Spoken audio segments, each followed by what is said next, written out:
ฝั่งไทยเนาะโดยโอ้ขอบคุณขอหลายๆนะอุปถัมภ์คำชูน้องเนาะ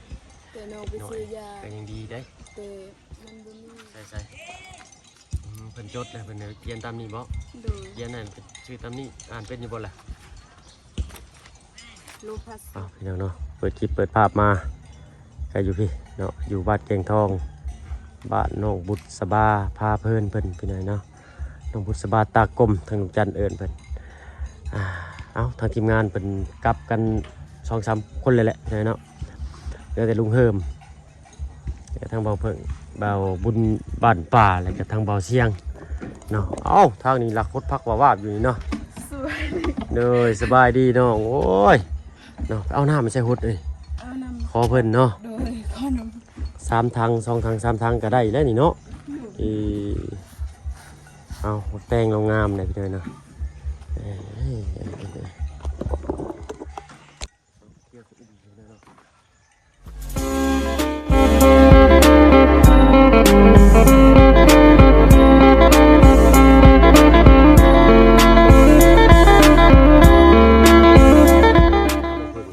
ทายเด้อพี่น้องเด้อเนาะกับทักทายสบายดีผู้ใหญ่ใจดีเลยกับ FC เบิ้งทุกท่านที่เข้ามาหับมาชมช่อง YouTube เราเพิ่งเคยลาคือเก่าว่าฝั่งไทยฝั่งลาวและทั้งฝั่งต่างประเทศก็ยินดีต้อนรับเข้าสู่ช่อง YouTube เราเพิ่งเคยลาเช่นเคยพี่น้อยเนาะวันนี้กับพี่แหละบุ๊กโคกบางนอนบุ๊กสวนหมักแตงน้องบุษบาตากลมเพิ่นเนาะพอดีมาถึงช่วงน้องเป็นฮดพักพอดี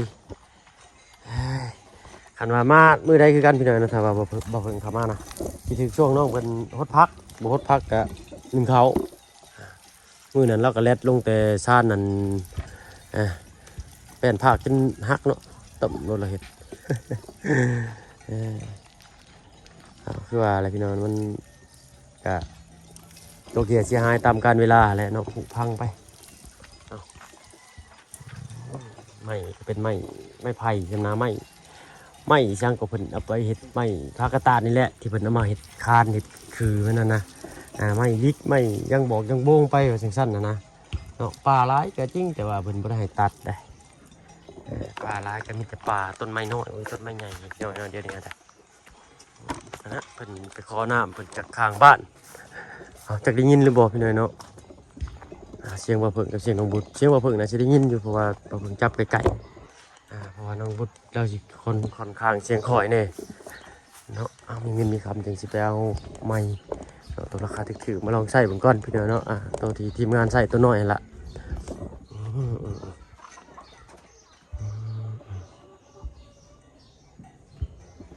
คือผมมีคนดูเลยพี่น้อยเนาะสงัดติ้งเนาะอันนี้เป็นห้องครัวยากเป็นเฮือนครัวว่าสันสันบอนเด็ดอาหารกับข้าวแหละกับข้าวกับน้ำ2 4 6 ต้น3 ต้นเป็น9เนาะไม่เป็นยังท่านพวงท่านพ่อจำได้นี่เนาะเอาเลยสิมาสอบถามทางน้องบุษบาตากลมตื่นอีกว่ามีทีมงานเข้ามา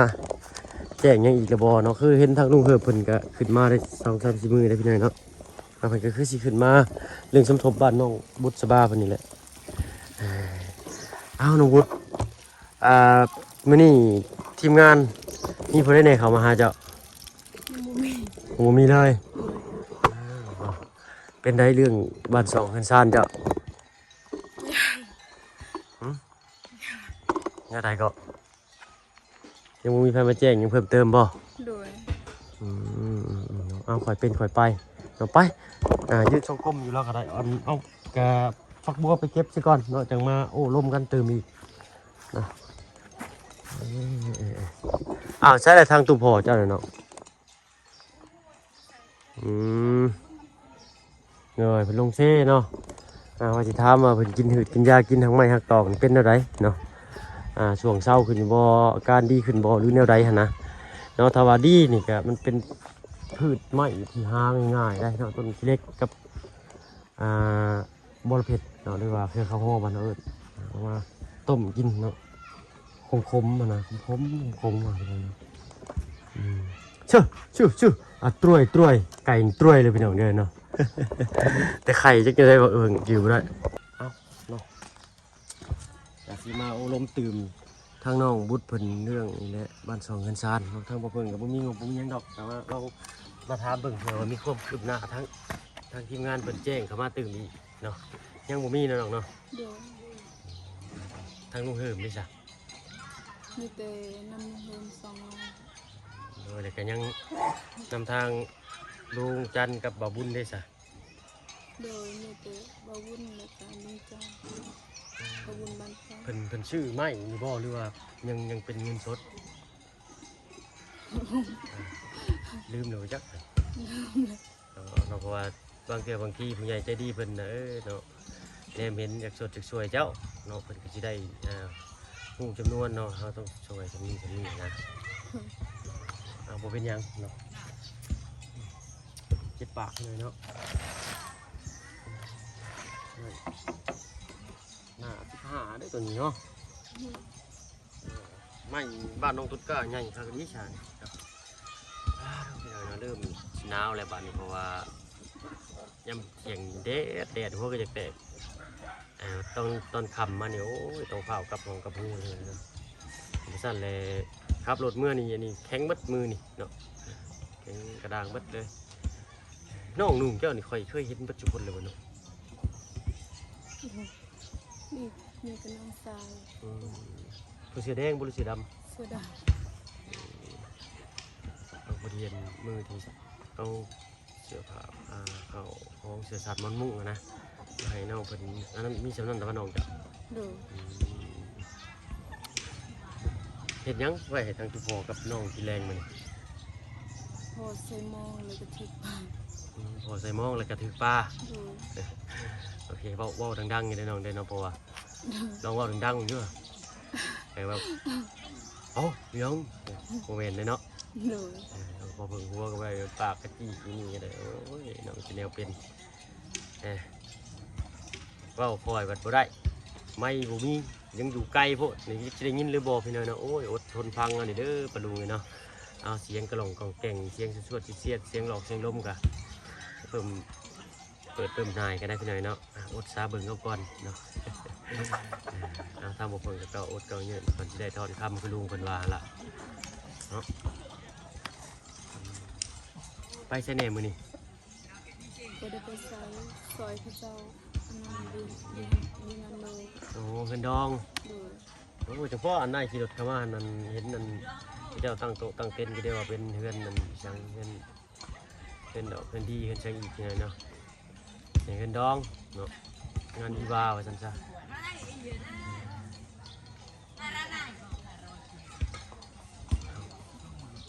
ตอนนั้นทางลุงกับทางบ่าวบุญเพิ่นแจ้งตอนนั้นเจะบ่ได้จื้อบ่ยอดเท่าใดเนาะบ่จื้อซ้ำเนาะเอาบ่เป็นหยังพี่เลยเนาะเอาถ้าว่าเนาะผู้ใหญ่ใจดี FC ทันใดเนาะอยากสดซอยทั้งน้องเพิ่นเนาะในรูปแบบใดก็ติดต่อทางทีมงานเข้ามาได้เด้อพี่น้องเด้อน้องบัวช่องทางใดทางเรายินดีเบิดทุกช่องทางเนาะทางเรายินดีเป็นสะพานบุญให้เด้อพี่น้องเด้อเนาะสีห่อนกับบ่ห่อนสีหนาวกับบ่หนาวเหือออกทั้งนั้นน่ะ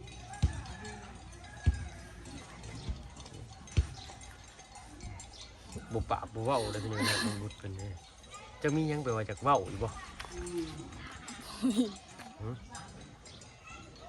แบบว่ามีความเก่าความลังบ่แบบว่าจากเว้านะแบบว่าตอนน้อยๆเขาเป็นนั่นเป็นนี่เฮ็ดนั่นเฮ็ดนี่มีบ่ มี บ่มีความเก่าของเด็กน้อยเลย โดย อ๋อเนาะความเก่าที่บ่น่าจ มี ด อยู่ จำเล แต่ ย จือไร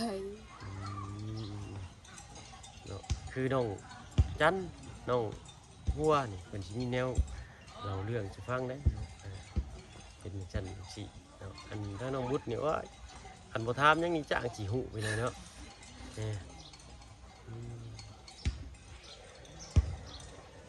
ช่วงนี้บ่ได้ไปเฮ็ดรับจ้างขับบ่ายใส่บ่น้องจ้ะ มีเขานั่นมีเขาบริกุลมันแล้วก็เลยบอกได้ใบ เพิ่มเสียงนิดนึง ขอโทษขออภัยพี่น้อยเนาะไม่บ่มีพี่น้อยเนาะคอยดีเด้เนาะยันว่าปะลุงเบิ่งเนาะโอ้ยรำคาญพี่น้อยเนาะเสียงจักแม่นหยังสิฟังเข้าใจแน่ก็บ่เข้าใจแน่ซะนะอดซอยบ่เพิ่งนำเด้อพี่น้อยเนาะอดซอยกันอดฟังซอยกัน เนาะเจ้าหน่อยสิได้ยับเข้าไปนั่งเว้าอยู่แล้ว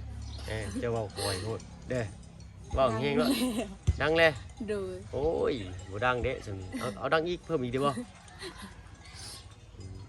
อ้าวบ่ต้องคิดบ่ต้องซีเรียสเนาะบ่ต้องเครียดโดย อ้ายธรรมดาเนาะชิวๆเนาะโอ้ล้มได้ทุกเรื่องเนาะเรื่องเงินนี่โอ้ล้มบ่ได้อ้ายก็ได้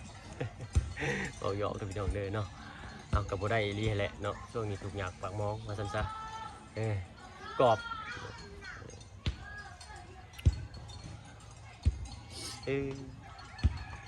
ผักเนาะบาดจ้ะเนาะ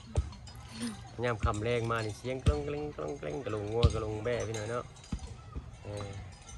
ตรงประหันก็เป็นน้ำเซเนาะอันนี้เฮือนไปจ้ะเนาะ เพิ่นอันนั้น ดังอีกดังอีก เพิ่นคนในบ้าน บ่แม่นญาติพี่น้องติ บ่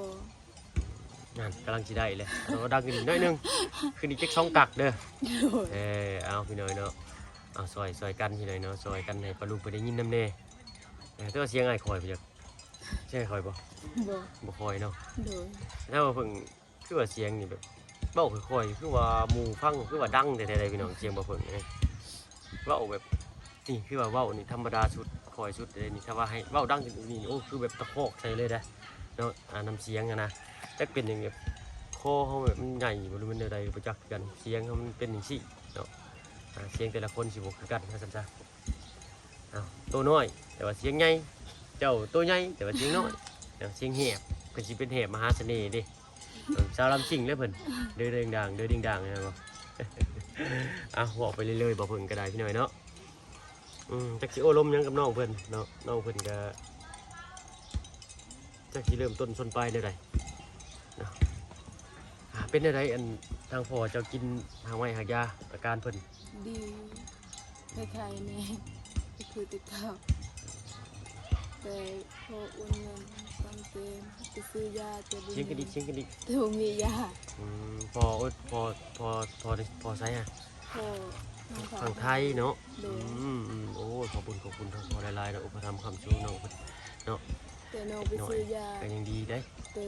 มันบ่มี หันคอยลงนี่เลย มันบ่มียาว่ามีสิบโหด ไปซื้อใช่น้องมัน บ่ได้ซื้อมันบ่มี ย่ายังเพิ่นกินนั่น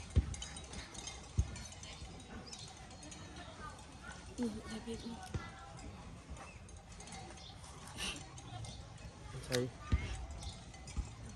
ทุกอย่างแค่นั้นพายสิเก็บเป่าอันแสกรู้ไหมใช่เพิ่นจดเลยเพิ่นเขียนตามนี้บ่ โดย เขียนนั่นชื่อตามนี้อ่านเป็นอยู่บ่ล่ะ โลพาซิน โลคาซิน โดยโลพาซินแล้วก็ไล่ฟาดิน ใช่ น้องหัวเขียนไปพอบอก โลพาซิน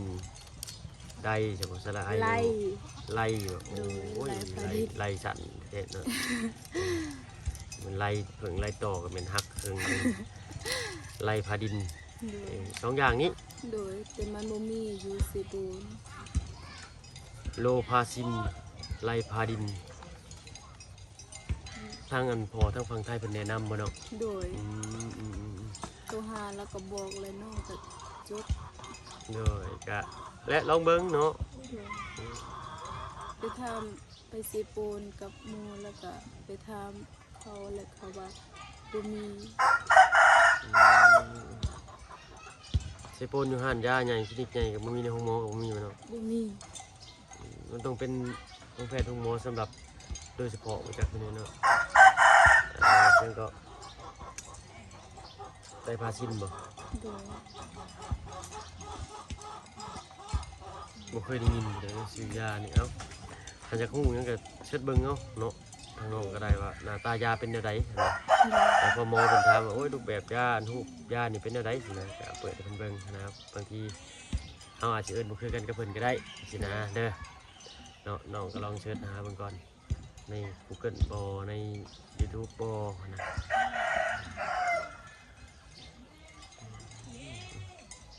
สมมุติว่าบ่ได้ไปรับจ้างรับบายสิบัดเอาเงินใช้ซื้อเขาว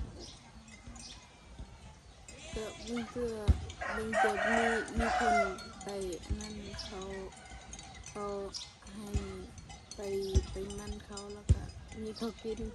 เลย ได้ก็ บ่ บ่ได้ มี อ้ายยังบ่ได้ยินแต่พอลุงสิได้ยินอยู่แล้วเอาใหม่เบิ่งว่าใหม่เบิ่ง เวลาเขาจ้างแล้วก็ เลย ไปมึงเพื่อเขาบ่ได้จ้างก็อยู่แบบนี้บ่มีเขากินก็อยู่ ดูแบบ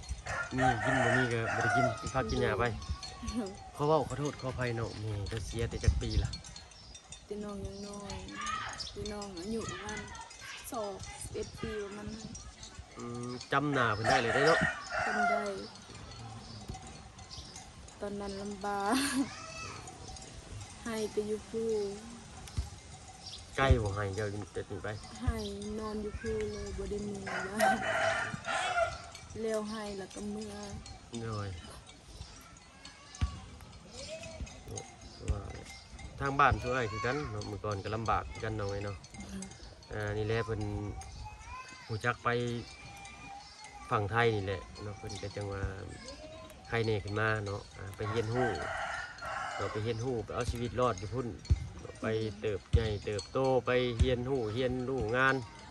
เนาะไปดำรงชีวิตอยู่พุ่นเนาะเพราะว่าสังคมบ้านเพิ่นกับบ้านเฮานี่มันสิต่างกันได้เนาะของเพิ่นก็สิยกระดับขึ้นอีกระดับหนึงทางบ้านเฮาก็อีกลดลงมาหลายๆแน่นะ เนาะตามยุคตามสมัยเป็นเนาะแต่คนทางบ้านน้องนี่บอกไปกรุงเทพเนาะ โดนน้องนี่ให้ก็เมื่อแต่อันนั้นไปไทย อืม เราอยู่อันนั้น2 ปี เอาเสียงดังๆนี่ หากับเมื่อ ยิ่งหรือผู้ชายเนาะเพิ่น ที่หนึ่ง จักปีแหละเพิ่นไปเฮ็ดเวียก แต่อันนั้นแต่12 ปีแต่13 ปีประมาณนั้น 13 ปีไปเฮ็ดเวียกอยู่ไทยบ่ได้ได้ละ แต่อันนั้นเขาอายุมัน18 ปีนั่นแหละแต่เขาอยู่ดนเขาไปแต่เดือนนั้นเดือนหนึ่งไปแต่เดือนหนึ่ง บ่อายุอันของน้องล่ะอันจักปีก็เพิ่นไป 18-19 ปีประมันนั่นแหละ แต่ว่าเพิ่น ป็สว เพิ่น แต่ อายุ18 19แต่ว่าเพิ่นไปเฮ็ดเวียกอยู่พุ่นนั้น2 ปีเนาะ โดย เป็นไดเป็นหมู่มาแต่ไทยนี่อยากไปอยู่บ่เจ้าก็ได้ อยากอยู่ แต่ว่าไปก็บ่ได้พอก็ขาบ่ค่อยดีเนาะสิเบิ่งน้องอีก3-4 คนก็ป๊าดทุกเลยนะ ถ้าน้องไปแล้วบ่มีใครอันนั้นใครหาเงินไปซื้อเขา เว้าดังอีกก็ได้น้อยเนาะ ถ้าน้องไปแล้วมีพอว่าบ่ได้เขากิน ทางน้องเพิ่นหับภาระหาข้าวหาน้ำเนาะขอเอ้ยขอน้องขอได้ละเทื่อละได้แล้วเนาะน้องเนาะ โดย สิขอคู่คาบคู่มือเลยก็บ่ได้ได้พี่น้อยเนาะ พี่น้องก็มีลูกมีทานคือกัน แม่ ยันพัวคือกันเป็น ป้าลุงก็มีครอบมีครัวเพิ่นคือกันเนาะเป็นว่ากินหลายก็บ่ถูกใจลูกใจผัวบ่ถูกใจลูกใจเมียเนาะแต่ที่พี่น้องจะมากินแท้คนเฮามันก็บ่คือกันได้พี่น้อยเนาะบ่คือชุมเฮาได้ชุมเฮาง่ายๆมีหยังกินกันโลดเนาะคือว่าอะไรพี่น้อยเนาะเพิ่นก็บ่ได้ถือว่ามีจนพอกินนะคือทางบ้านเฮาบัดเฮ็ดนาเนาะเขากินก็กินแหละขายก็ขายนะเนาะพอขัดชนมาจันจ่อมาเนาะบัดกระมังมาก็ขาย2-3 สอบก็ยังได้เงินพอได้ใช้หนี้เนาะนั่นแหละชื่อยาว่าซั่นซะเอ้าพาไปล้อมบ้านเพิ่นกับบ้านเฮาก็บ่ค่อยคือกันปานใดทางนี้นี่สิเน้นปลูกพวกมันอ้อยบ่ค่อยเห็นทางนี้เนาะ โดยเขาบ่ได้ เพิ่นบ่ปลูกอ้อยทางบ้านบ่เพิ่นก็เพิ่นปลูกอ้อยหลายอยู่หน่อยเนาะ มีแต่มันแล้วก็กล้วยข้าวโพด มันแล้วก็กล้วยทางนี้ปลูกทางนั้นปลูกอ้อยปลูกมันทางบ้านบ่เพิ่นปลูกยางต้นยางนะกรีดยางนะพี่น้อยเนาะมีหลายได้อเจ้ะนี่ทางยอดบักทางหยังปลูกหลายเนาะก็น่าสิเป็นนั้นในทุนทางฝั่งไทยบ่หรือจากประเทศอื่นนี่แหละพี่น้อยเนาะมาเป็นนายทุนแล้วบางคนที่ว่าฮู้วิธีเฮ็ดฮู้การเกษตรก็ปลูกเองเนาะ ายเองก็ได้ทางบ้านเฮานะแต่สิหายากว่าซั่นซะว่าคนสิคิดคนได้ว่าเขาจะปลูกอันนี้เนาะบอนรับซื้ออยู่หั่นอยู่นี่เนาะต้องผู้ฮู้ดีได้จังไปขายได้ไปขายได้จะไปบอนชงถือกันนะว่าง่ายจังเลยถ้าว่าเพิ่นก็บ่ค่อยฮู้รายละเอียดไปได้เรื่องนี้ก็ได้เอ้าบ่เป็นดับเดี๋ยวบ่ยังเนาะทางบอกอะไรจะกันห่างพี่น้อยเนาะพ่อกันกินหนาเด้อเนาะให้ทางน้องกันไปฮะซอยเรียกซอยงานเพิ่นก่อนงานดองเนาะน้องเนาะ โดย จักมือประเทศนี่ดอง มืออื่น มื้ออื่นเริ่ม โดย โอ้มีแต่ชาวในบ้านนี่ใส่เสื้องามเลยเนาะเอาสิถือใจลุงเฮิมอยู่พี่น้อยเนาะเพิ่นคือสิมาเฝ้าอยู่นี่แหละทางลุงเฮิมเพิ่นได้ เอามื้อวานนี่เข้ามาอยู่เนาะแต่ว่าบ่ได้ถ่ายคลิปทางบ่เพิ่นก็ได้เข้ามาหาทีมงานแล้วก็ออกไปเพราะว่าทางนี้ก็ภารกิจก็เสร็จสิ้นเนาะทางบ่เพิ่นก็รับหน้าที่อยู่บ้านน้องต้นกล้าก็เลยมุ่งแต่ทางนั้นแน่เนาะเวียกอีไซก็ไปอยู่หันจุ่มเฮาก็ได้เอ้าสำหรับที่นี่ไปเลยเด้อน้องเด้อเนาะขอพรคลิปหน้าสบายดีเจ้าอย่าลืมเด้อเสียงดังเด้อ ดู โอเคเนาะพ่อๆกินหนาพี่หน่อยเนาะอยู่ดีมีแห้งเบิดผู้ทุกคนที่เขามาชมช่อง YouTube บ่เพิ่งเคยหลายคือเก่าเนาะไปแล้วพี่หน่อยเนาะสบายดีจ้า